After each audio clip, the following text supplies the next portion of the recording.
Okay folks, I'm going to show you my transducer pedestal for my new Garmin livescope that Garmin just came out with, and you have to run them with the at least the 93 SV or the 73 SV is what I've been told. They have some other units or more money. These are enough money, so these are the cheapest way to go, even though this is not a cheap setup. But the pedestal that you're going to make is cheap. $25 is what I got invested in this.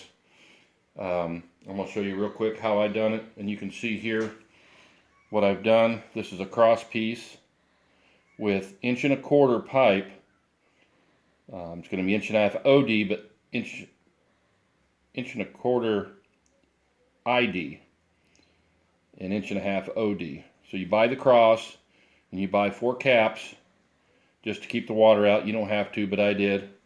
And so you're going to have 6-inch pieces. You can, and this is set up for, it won't even go in a 12-inch, up to a 12-inch hole, but these are 6 inches long. And then this piece is 4 inches long. With these caps, you're going to need 2 of these, 2 females with the 1-inch PVC cap that go together like this. I'm going to glue them and show you how I done that. And then 2 of the female or the male threaded, and then I'll show you how those go also. So I got 2 of those and 2 of these. This is an 1.25" hole here, so you can find center of this. There's already a line right there, and just make your other line, put a mark, and then get your hole saw and drill your 1.25" hole right in the center. This is glued already. Put that in there, and you get your other one. And I'm gonna go ahead and glue it here because I just left it unglued for display purposes. Nothing fancy, because it's just. That goes on like that. That's going to set up in a minute. And then there's the 2 other pieces here. This piece is where your transducer bolts here. And that's going to be adjustable up and down if you want to. I put a cap on to keep the water out so it doesn't freeze in the tube here. And this piece is 14 inches long, but by the time you screw it to this, you're going to be at least 16 inches. Because in Illinois, where we're from, we really don't have any more than 12 inches ice. I mean, on occasion, but you can actually make you a 24-inch piece, 36 if you're up north, and just make an extra piece to take with you. Because this is all you can take this apart. I'm going to show you how I done that. It's all made to where you take it apart, so you're not taking up a lot of room in your sled. So that glue's on there. That's going to set up. This screws on here like this.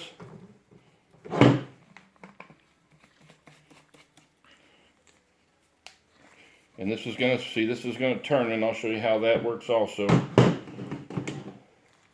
This is the top piece. I'm going to glue this on here.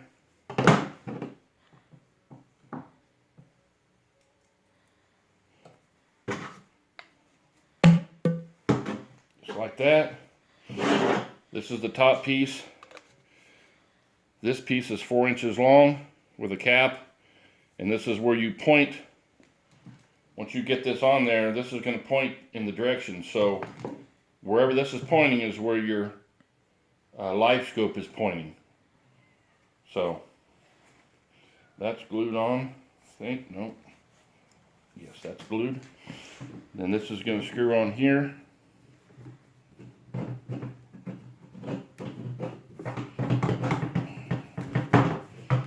This, and just for display purposes, I'm going to use a bucket. Transducer is going to be mounted there. That's going to sit on over your ice hole. And then this here, you'll be able to turn this wherever you're, well, I forgot to glue that.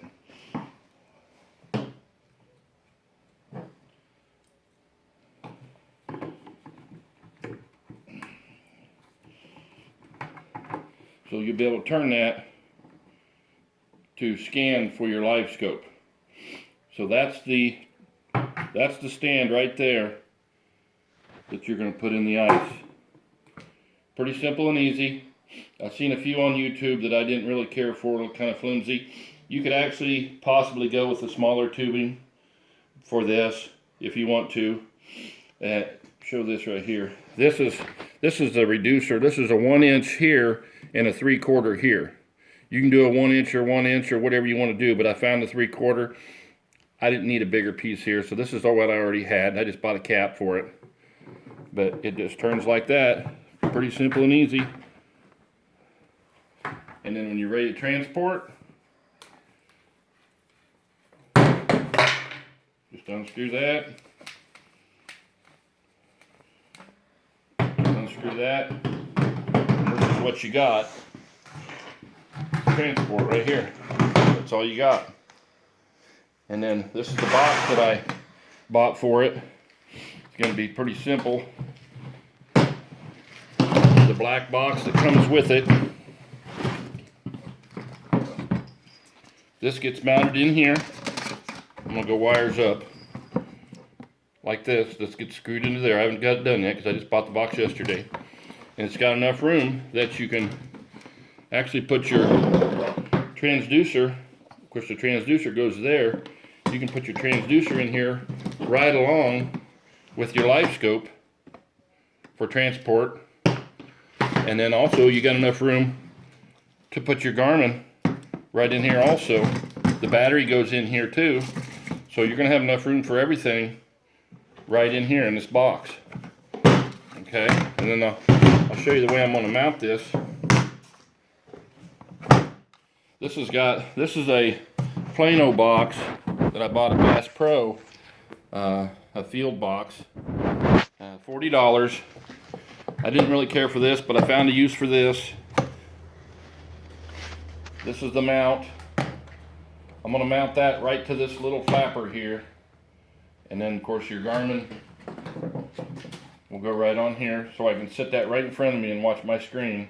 And then I thought this is going to be sticking up. Of course this is removable, but the bracket won't be. I didn't want it sticking up, afraid of bumping it and breaking something, so this little flap is going to serve as something where I can just pop this off. And this is going to be bolted to that. And then I've got room to throw that in the box also. And when I get where I'm going, I can snap that right on there, and there's my screen.